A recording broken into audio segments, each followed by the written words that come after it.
much better on my phone than on my laptop. Good. We're live. We are live. The Nutritional Edge coming on a Thursday. I just took a nap. Nice. And it was great. Really? I took it outside. I call it lizarding. So I just got a nice little lizard sesh in on the bench outside behind the clinic. I actually did fall asleep too, 20 minutes. And then I woke up and I was all like, shoot, did I just sleep through? And then my watch had like 40 seconds left. It was great. It was great. And Nathan came up with the whole entire month lineup, everybody. So what are the chapters of April? Yes, very excited. This is my month because this is IBS Awareness Month. And that is the main condition I like to help people with. And I have all this random information about IBS. It's a complex kind of mystery of a condition. So we're going to start off with a really awesome topic today, IBS, where it's IBS in the nervous system. And I mean, I can't think of any better merging of our two minds in the Nutritional Edge. This is what Nutritional Edge is all about. Nutrition and the nervous system, and combining those forces and helping people holistically. So we're going to start that off today. I think that's really important to start with. Then we're going to go into IBS and the microbiome. So gut bacteria, how that plays a role or maybe doesn't play a role. And number 3, we're going to talk about inflammation in IBS, which is not nearly talked about enough and poorly understood. And then I'm going to have Christy Jones on again. And then, yeah, that wraps up April. Very nice. So today's episode, today's chapter in the gut health book is gut health even a real thing? Is it a real thing? Do we need to actually care about this, or can I eat my flaming hot Cheetos every single Saturday out on the lake and just enjoy being torn up on Sunday morning? My favorite quote from the physicians that don't recognize nutrition's role. There are many physicians that are good and recognize the role of nutrition. But my favorite quotes from the physicians, especially gastroenterologists, that don't really care about nutrition. Maybe they really haven't done much research into nutrition. They don't have any classes in nutrition. It's kind of baked into some of their coursework. One of my favorite quotes for them is that what you eat with Crohn's and ulcerative colitis does not matter. It doesn't matter. Eat what you can tolerate. Nutrition does not play a role in your disease progression and inflammation, really. I mean, if anything, very little. That's my favorite quote. I'm being sarcastic. It's my least favorite quote. Man. So let's start off with that. It doesn't even matter. Does it even matter? And I know those are different conditions than IBS, but IBS and IBD share some common characteristics. But just gut health in general, does nutrition impact gut health, is a question that I don't think everyone answers yes, which is what we're here to debunk today. Yeah, I mean, I guess the first way to unravel this is what actually is the definition of gut health. What is a definition of a healthy gut? What are my signs and expectations of, is my gut healthy or is it not? Yeah, great questions. I think the most obvious way to determine gut health is if you're having symptoms. So are you having symptoms that bother you and your quality of life? That would be a sign that your gut is not healthy and that something needs to be adjusted. And then I would think a second factor would be maybe it's undetected at the moment. So like early colon cancer, maybe someone didn't know that, maybe they don't have the symptoms, but clearly the gut is not healthy. Or they might have diverticulitis or diverticulosis. They have little polyps in their gut They may not know that, and maybe they get inflamed later down the road. Maybe someone has a jacked up microbiome. They have a lot of bad bacteria in the gut. Maybe it's not causing symptoms yet, but it's impacting their immune system, decreasing their immune system, and overall affecting gut integrity, the gut integrity of the lining of the gut.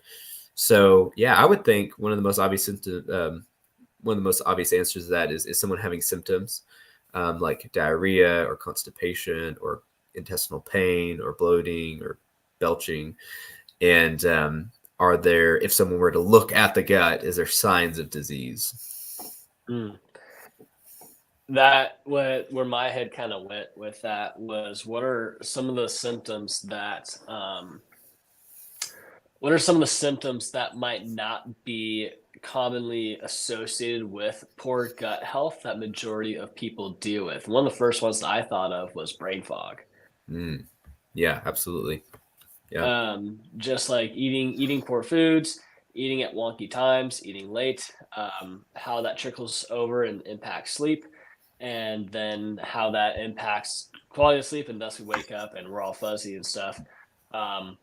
And like I think part of the reason why I say that is because for the most part, people under care here will see a really positive change in brain fog, or they'll see a positive change in constipation or diarrhea um, or gas or just a bunch of random things. We'll see a big change. But if I'm running a scan, a nervous system scan, and I see that it's clear, and yet they're still reporting brain fog, constipation, and digestive stuff, then it's like, okay, this is 100% due to the food that you're eating. Yeah. Because I know for a fact that your nervous system's functioning good. I know for a fact that you're having proper blood flow and nerve flow to all the organs that are your gut, that make up your gut, that help influence how your gut operates. If you're still having symptoms, then we just rule out one. The next thing is food. Yeah. You can have symptoms that don't typically correspond with what we would think of as digestive issues.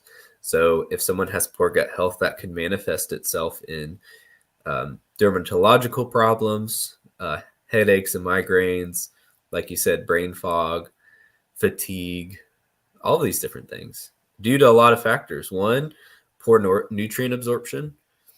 If we're not absorbing nutrients properly, then we're not gonna feel good. We're not gonna feel our best. A lot of things can decline.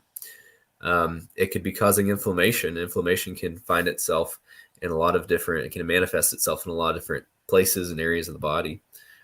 And what's so interesting about gut health is that the nervous system, the enteric nervous system specifically, that lines our gut, plays a huge role in just about every function. What is the enteric nervous system? Enteric nervous system, I don't know if it's going to be a perfect definition, but the nervous system, the part of our nervous system that is innervated in our gastrointestinal system, especially I think of our intestines and our stomach, controlling and influencing the rate of GI motility, so the movement of food through the gut, and the secretion of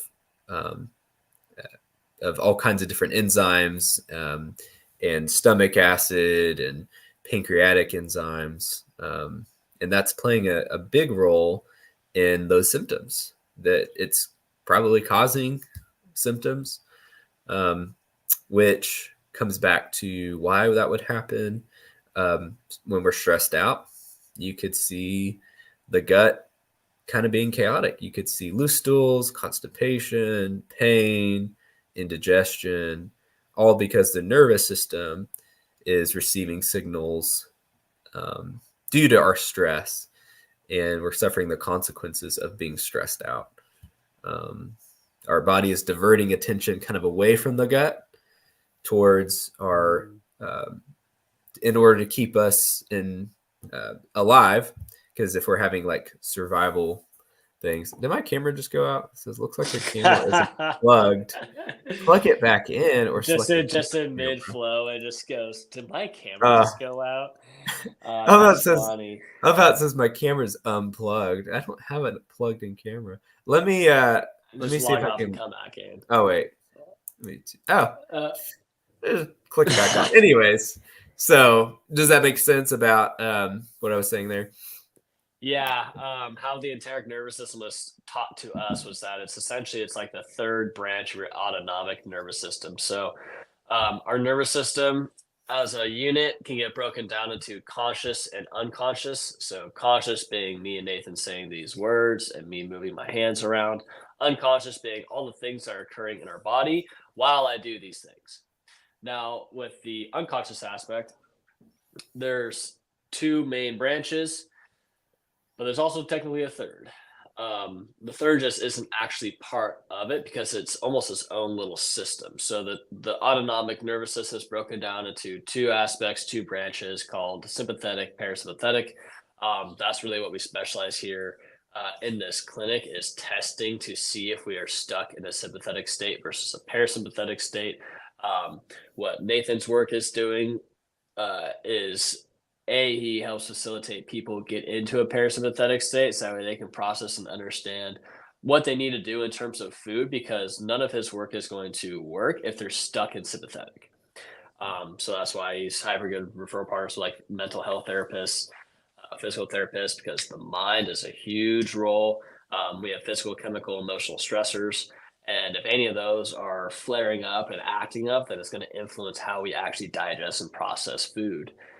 And so with that, that also has an impact on the enteric nervous system, but the enteric nervous system kind of has its own mind of its own. Um, just like when contents enter into it, that's what's triggering the movement of um, the food through our gut as it gets broken down, as it gets bottled up, we actually extract the nutrients into it and take the fluid out of it, thus starting to form stool. That enteric nervous system has a mind of its own, but it's also communicating. We still have our autonomic nervous system that is plugged in to the circuitry of our gut motility and motion, but primarily that's our enteric that's operating at a cellular and a very tiny tissue level. Yeah. So our gut, pointing to my brain, our brain is influencing our gut, and then our gut's influencing our brain. So not only is a stressed out state causing digestive discomfort, but you're telling me, Dr. Chris, that what I eat is then, and my gut health is then affecting my mental well-being and my mood. How we think makes us feel, and how we feel makes us think. So Very they nice. go. It's a two-way street. If I'm thinking stressed out stuff, if I just got in an argument with my significant other and we got in a fight, that is a mental stressor that's going to dictate how my gut's operating in that moment. And if I am unable to clear this out and it trickles over into the next day and it keeps on snowballing, then this function of my gut is going to continue to be derailed. Now, on the flip side, if I eat crappy stuff, I'm smashing that flaming hot Cheetos, not just on Saturdays, but every day that ends in Y, then my brain function and my thoughts are going to get jacked up too, because what we put into our mouth that goes into our stomach is the fuel for this. And this governs everything else. So if I consider the one body that I ever get, some people like to call it treat like a temple or treat like a car. If you treat like a Ferrari, what kind of fuel are you going to put in your Ferrari if you're driving down the 101, something like that? And what are you going to do? Probably not going to opt to use the worst gas you could possibly have because you care about the car. Same thing goes with food. You actually need to have good food. And from my understanding, people's definition, or maybe it's their standard of good food, is what's inconsistent. A lot of it comes down to like just their discipline with stuff. Like I look at I'm starting to get to a point now where I look at crappy food and I don't want it, even though I know like my past, I would love to just smash. I Yeah. probably still have some cravings for s'mores Pop Tart, um, but that stuff would jack up my gut so fat. Um, Yeah. I'm actually I'm operating in a 8 to 4 window right now. I moved it up an hour, Nice. um, and I'm still consuming the same amount that I was when I was bulking, and I'm feeling leaner. So maybe metabolism has gone up. I don't know. I'm gonna have to go get a test soon and find get a little scan piece done and find out. But if so, that would be exciting. That'd be cool.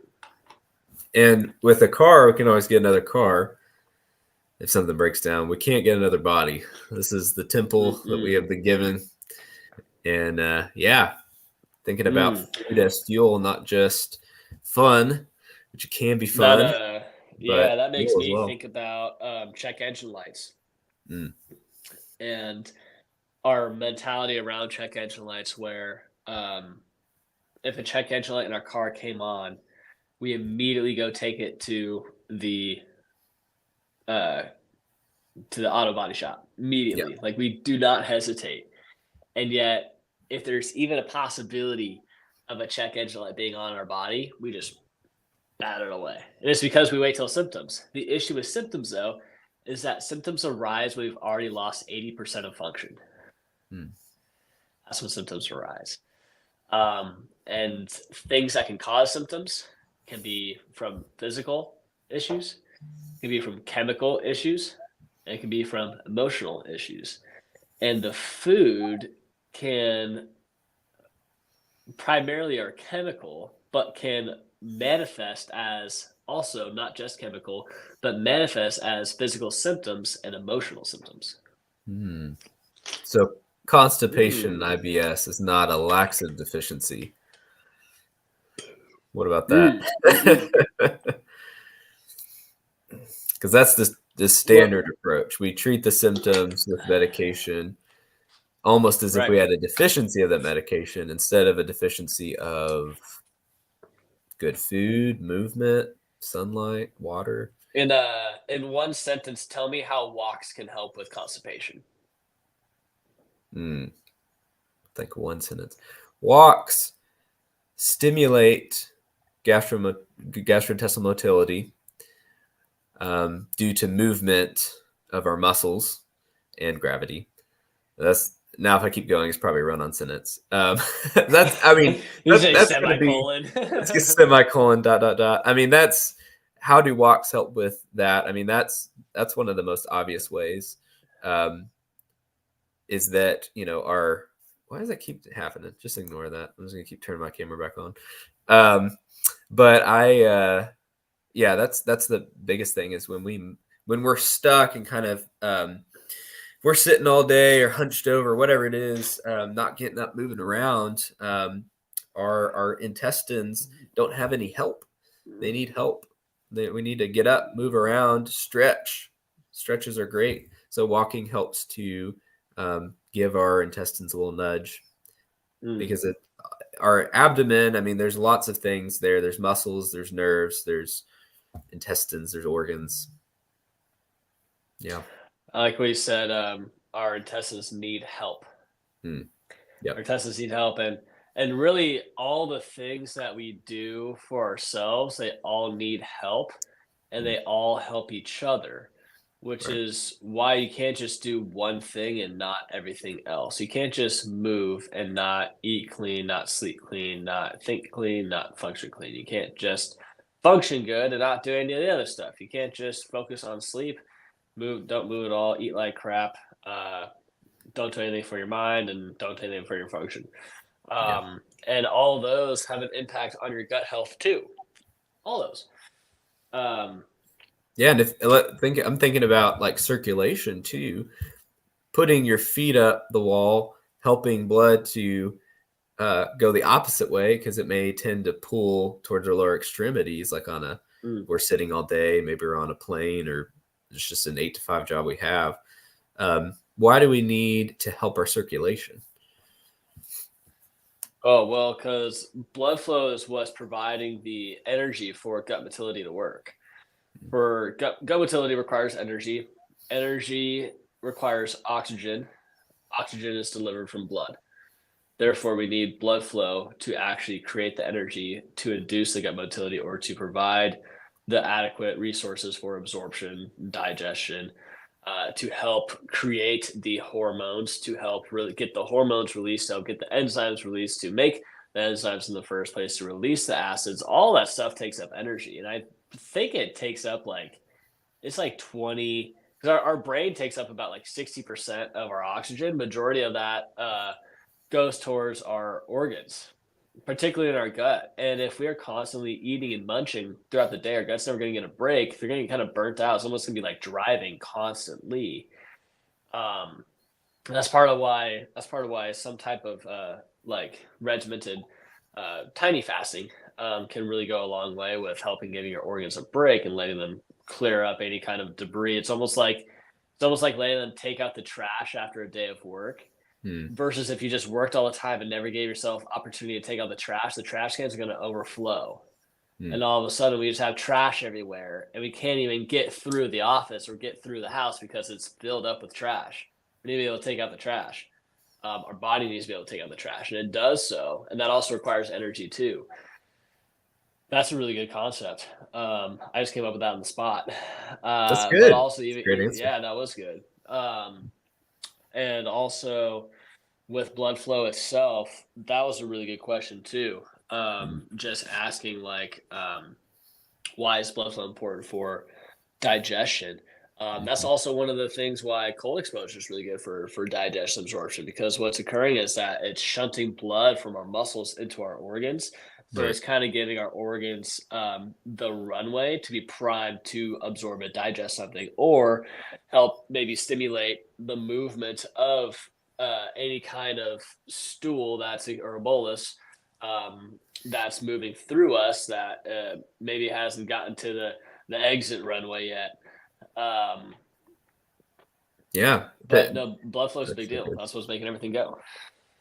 And the reason why parasympathetic nervous system is referred to as rest and digest, especially the digest part of that, is that we need blood flow, and it's directing, like you said, blood flow to our intestines, our gastrointestinal system, and the organs that are the ancillary organs, like the gallbladder and the liver that support the gut. We need the parasympathetic nervous system activated so that enzymes are secreted. Because in that rest and digest stage, sphincters are opening more. We have gastric secretions, we have pancreatic secretions.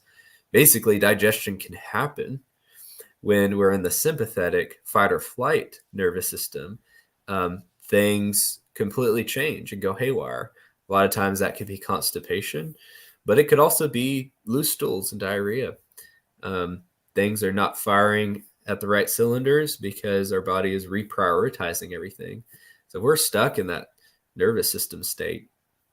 Got to get that addressed. Like you said, how can um, your food goals, even if they're met, reduce your symptoms if the nervous system is stuck? There's a really great study that looked at the low FODMAP diet, which is the most popular diet for IBS. Very effective because a lot of people with IBS have food intolerances, meaning they cannot digest food properly. And by avoiding some of those foods, they feel better. The low FODMAP diet versus gut directed hypnotherapy, which is a nervous system based modality, and they were just as effective. So if you just looked at all people with IBS, um, and you were just to throw everything against the wall and figure out what sticks, treating the nervous system versus doing an in-depth elimination diet for food intolerances, they're about as effective. Um, that shows you how important the nervous system is. It also shows you how important food is because a low FODMAP diet is 50 to 70% effective in reducing symptoms, but the nervous system based approaches are also very effective. So, You need both. I yeah. mean, you can't do it with one or the other. You really can't. Especially when it comes to gut health overall, IBS, Crohn's, ulcerative colitis, diverticulitis, Gastroparesis. Yeah. I mean, you name gastroparesis, it. gastritis, um, pancreatitis, like gallbladder function, um, cholecystitis. Now just repping out the vocabulary. Right. Um, That's fun. that it is fun. Um, you can't have one or the other. You can't like you can't. And more often than not, people have none. Most Mm, people have neither. yeah. Um, it's really tough to build a house when you aren't providing proper resources for the pillars of the house, the roof of the house, not even the foundation of the house. Like you're just gonna have a one storm tent that can blow over in any type of Arkansas breeze, and nothing is going to get cleared out. Zero. Mm, yeah. Um, and I just it's pretty fascinating. Just people that come through, even just interacting with friends outside and hearing what they're doing for themselves. I mean, shoot, even me reflecting on like what I was doing in baseball when I was playing a sport and like like being at the field from 12 to 5 on a game day or from 10 to 5 on a weekend practice and then weights and what I was doing for myself, what I was doing for my I mean my movement was good. That's all I had going for me. Mm, I was eating whatever I want because they just told us just to eat a monster. I was having cereal and I was having just like these like one slice of lunch meat sandwiches. Um, I was eating like Mandarin chicken and pot stickers and rice for dinner. I was having juice like lemonade. I would go to bed at 11, get up at 7, get up at 8, just roll my way out and start eating immediately. Um, didn't do nothing for my mind. Just woke up, went to class, played baseball, yeah. fooled around. I was in college. And what I know now is like, man, if I did that stuff in baseball, I would have performed so much Mm, better. yeah. So Yeah. much better.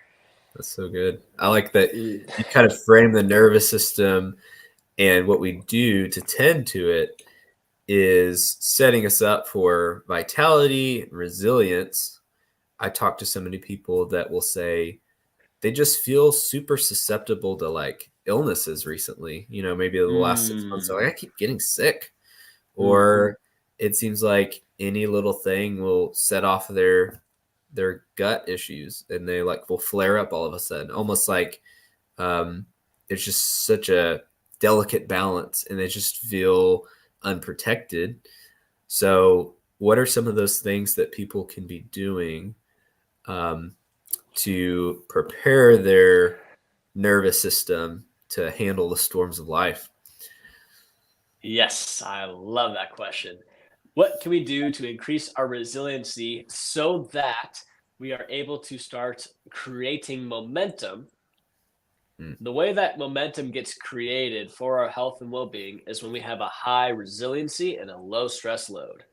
You have to have a gap. This creates a window of opportunity for momentum to flow through. So, how this breaks down into 4 parts. We need to increase our resiliency, lower our stress. This creates a window for then momentum because if we start stacking days of having this window day in day out, now momentum can be generated into like a ball and orb, and then it can start flowing through this channel that we just created. mm, How can we raise our resiliency? Probably one of the best ways we can raise our resiliency is doing hard exercise. mm. Doing exercise that not only challenges our body physically, but gets past the physical part and starts challenging us mentally. If we can get to the point where it's like, I want to quit, and you bust past that barrier, then you just leveled up your resiliency. Another thing that can raise up your resiliency is cold exposure. Reason why? It's because cold exposure is not that fun. And as soon as you get into cold water, every single cell in your body is telling you, get the heck out. But then you are consciously overriding it and staying in. That's going to increase your mental capacity to handle stress and to handle situations that just don't go your way, and it develops grit. Mm. Those are probably some of the top two things that can develop resiliency. I also think doing fasting can help with resiliency, because you are literally just cutting off your food supply and having your body figure out how to allocate resources. I think that's super potent. Those are probably the main three that can increase resiliency. And all three of those, while increasing resiliency, it might be stressful in the moment, but in the long run, they will lower actual stress at rest. Mm. We should not have stress at rest. Majority of people right now are living their life with stress at rest, which means they have a low resiliency. Because if you threw in any kind of physical, any kind of difficult stressor in them, they're not going to have any resiliency to be able to offset that, because they're already at a stress state while at rest. Mm. So what are Wow. things that can help out That's with good. stress at rest? That's going, one of them is sleep. Mm. Probably a bigger one is nutrition. Mm. Definitely a bigger one is nutrition. And just having good quality food, because we need both of those to be working hyper together. Yeah. Stress at rest, that can really be where we're doing stuff for our mind. So that can be where, are we reading books? Are we getting out in nature, getting sunlight? Are we getting our sort of like doing things that humans had to do 5,000 years ago? If you do that, your stress load will be so much lower than what it used to be and what it normally is. Even like writing out your own thoughts. I've only been doing that for like 4 months, and I've really enjoyed it. It's actually been awesome. Awesome form of mental exercise. Those are all things that can help lower stress, even being with people in person, relationships, community. Those are excellent at lowering stress loads. Yeah. And as soon as we start doing things daily that have a high resiliency, resulting in a high resiliency and a lower stress load, now we have a gap. That's what we want. We want to have a high tolerance to stress and a low actual stress load. That's actually what I explain that a ton to our patients when doing scans. It's like, this is actually where we're trending towards, because your body's able to clear out the stress load during sleep, the chemical stress load, the inflammatory markers, everything that starts accumulating in our body during the day. Our brain and our nervous system are able to start recognizing those areas and allocating resources to help heal it up. Yeah. It needs to be healing it up. And then that's when we can start incorporating everything else into that. So once we have that high resiliency, low stress load, now all of a sudden that starts creating momentum, especially if we're doing those things on a day in, day out basis. Like when you start stringing together 14, 20, 30 days of sticking on point with whatever it is that your flow, that your ingredients are, what your recipe is, you will feel that momentum flying through. So let me pivot this. How can momentum be applied and used in a nutritional lens? Mm. I liked a lot of things you said, and I like how you put nutrition in decreasing stress load. When we are not fueling properly, that can be a stress to the body, without a doubt.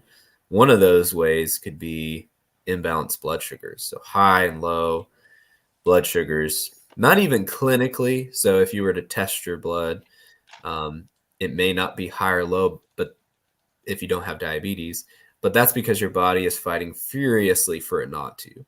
So if you eat those flaming hot Cheetos, let's say, for breakfast with a Mountain Dew, blood sugar. I'm just throwing that out there.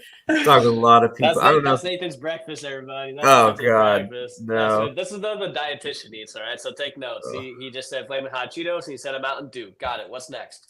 oh, S'mores, Pop Tart. That's that me. is pop. I take a Pop Tart.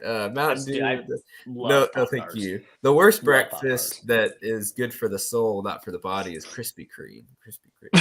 So Krispy Kreme or your flaming hot Cheetos and Mountain Dew is releasing a lot of processed carbohydrates into your system. Your body fights furiously to keep your blood sugar as steady as possible, but in doing so, it is affecting your hormones dramatically and your mood. Mm. So it's bringing stress onto the body. So same goes for someone that ate that, and then maybe like 2 hours later, they've got this influx of quick fuel that's not very supportive or sustainable, and then their blood sugar might start to trend down. And what does our body do? It fights furiously to get that blood sugar up, and it does that by releasing adrenaline and cortisol, and that makes us feel anxious. So we could be sitting at our 9 to 5 computer job, indoors without sunlight, and we just gave ourselves, even if we ate breakfast at all, maybe it's not a very healthy breakfast, and we're stressed out. Like you said, we're stressed out. So how does nutrition affect that concept of resiliency and stress load? Yeah, we may not think about it or see it, but it's affecting ourselves. So if someone were to sit down and just meditate for 5 minutes, they might notice they're hungry. They might notice that they have negative thoughts racing. They might notice they're shaky, and just irritable. So it's definitely contributing to stress if we're not fueling our body with the protein and complex carbohydrates and healthy fats that it needs. Totally. No, absolutely. So you mentioned that, what did you say it was gold? I think I was talking about processed foods, hormones, um, oh, glucose monitor. Talking about blood sugar, how it impacts all that. Can you explain, even just to me, like a glucose monitor, how beneficial, how important that might be to just do that for yourself? What that cost might look like, how to get set up with that. What is that whole process like? Yeah, it's a great question. There are two main ones out there. There's the Freestyle Libre made by Abbott. Then there's the Dexcom. They're both pretty expensive without insurance coverage. There are other CGMs out there, which stands for continuous glucose monitors, which continuously monitor your blood glucose.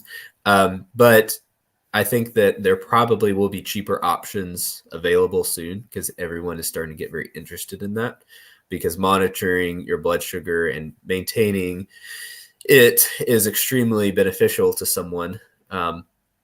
The cheapest one, Freestyle Libre, would be like 150 a month if you wanted to do that, which could fit in someone's budget. And what it's going to do is it's just a little monitor you wear on your arm. They keep getting smaller and smaller. They're really, really small now. I barely even notice it. Doesn't hurt to attach it, and then you don't have to mess with it for 2 weeks. You scan it with a device that reads the last 8 hours of blood sugar. And one of the things it does, yes, it measures what it is at any given time, your blood sugar, but it also can measure your glycemic variability. So for someone with diabetes, that's an important factor, or prediabetes, but that would be important for anybody. You don't want your glycemic variability to be high. You don't want your blood sugar to be high and low and high and low. You want small peaks and valleys. You want it to kind of go up a little bit when you've eaten something like a breakfast with Greek yogurt and berries, or avocado toast with an egg on it. A little bit of an influx of sustainable fuel, and then it doesn't come crashing down. It just kind of slowly goes down, and then your body starts to release hunger hormones, and it's like starting to give you a nudge. Hey, might be a good time to eat. It's been 4 hours, versus those sharp peaks and then those deep valleys. So continuous glucose monitor is definitely something to think about. What are the ramifications of peaks and valleys with blood sugar? Well, if you're having a peak, then your body is releasing insulin. And over time, as you continue to tax your pancreas, you could develop insulin resistance and a inability to produce as much insulin. So people with type 2 diabetes usually have about 40% pancreatic function. Their pancreas is starting to give out. It cannot produce as much insulin. It's so tired of having to produce insulin all the time to get your blood sugar down. And if you're having a valley, again, what are the ramifications? A flood of hormones like adrenaline, that's going to give you irritability, nervousness, restlessness to get your blood sugar back up. Because if your blood sugar were to continue to plummet, you could die. But that's not usually a concern unless someone has completely unmanaged diabetes. But the reason why our body releases those hormones is to keep us away from having to deal with that, because our body it's as resilient as it can be.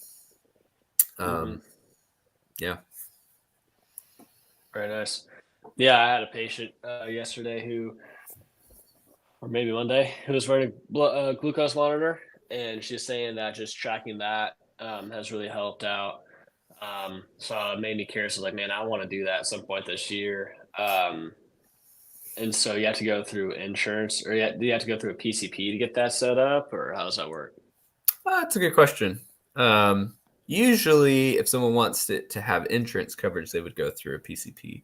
I'm not so sure. I don't think someone would have to for those other companies. Like, there are other companies out there that are producing these. I'm not as knowledgeable about them. I need to do some market research and just see, especially if someone doesn't want to pay $150 a month. Someone could also do a trial and just do it for 2 weeks and spend $75 and utilize that. Some people have been told to do that, and take that back to their provider and say, okay, here's 2 weeks. This is a lot of data. That's probably what I would do. Yeah, if I were to do that, it would probably be in a trial. Yeah, that makes sense for someone. One in two people, almost 1 in 2 adults in America have prediabetes. It used to be 1 in 3. Now it's almost 1 in 2. So blood sugar is a huge thing. And one thing I wanted to mention before we finish is resiliency and hard workouts. I love that. One of the ones that's hard for me is like a plank. Just holding a plank, after a minute, you're like, no more. But you're teaching yourself and your nervous system, when you breathe and you continue, and you breathe and you continue, you're teaching your nervous system to not freak out under stress and to do hard things, to be resilient. So that way, when stress comes up, then we're not so quick to snap or be negative or to be destructive, whatever it is. So yeah, it could be, for those listening, it could be as easy as holding a plank for a minute and breathing through that. That's good. That's super good. It made me think. I tried doing a 3-minute plank today, an 8-point plank. So do you know what an 8-point plank is? So it's your feet are, it's just different. Your feet are like planted, like your toes like planted down, like angled down. So your foot's a contact point, and then your knees a contact point, and you have you're on your elbow and you're gripping the floor with your hand, and your elbows are a contact point. So it's 1, 2, 3, 4, and then knees, and then foot, 5, 6, 7, 8, and your arms are a little bit outstretched. So instead of having it 90 underneath you or like 90 underneath you, it's out like this, and then you tuck your pelvis in, so all the force goes into your core. And I tried doing it for 3, and I got I think to like a minute 20 seconds left, and I was like, shoot. Yeah. It's tough. 8-point plank. I gotta check that out. I give that a try. It's a good exercise. It's a really good exercise. But yeah, we got patients to take care of. That's right.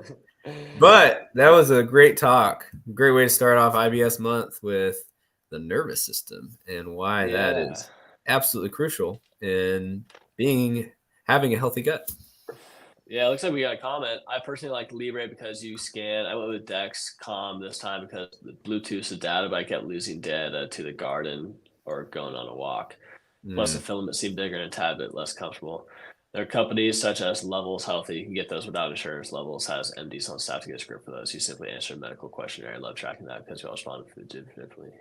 Love that. That's nice. Awesome. That's really, thank you. Whoever that was. The Facebook user is. Thank you. Yeah, that's cool. Yeah. All right, fam. That was great. We'll be back next week. That was a fun flow. Yeah. That was pretty good. Yeah. that gut health stuff. That was a nice little blend of neurology, dietology, and Nice. momentumology. Yes. Can you Boom. imagine signing up for that in a college class? Momentumology. Momentumology. There it is. Nice. Sweet. All All righty. right. Well, let's go take care of some peeps, Nathan. Let's do it. Yeah. Let's See go ya. make Arkansas happier and healthier. See ya. See ya.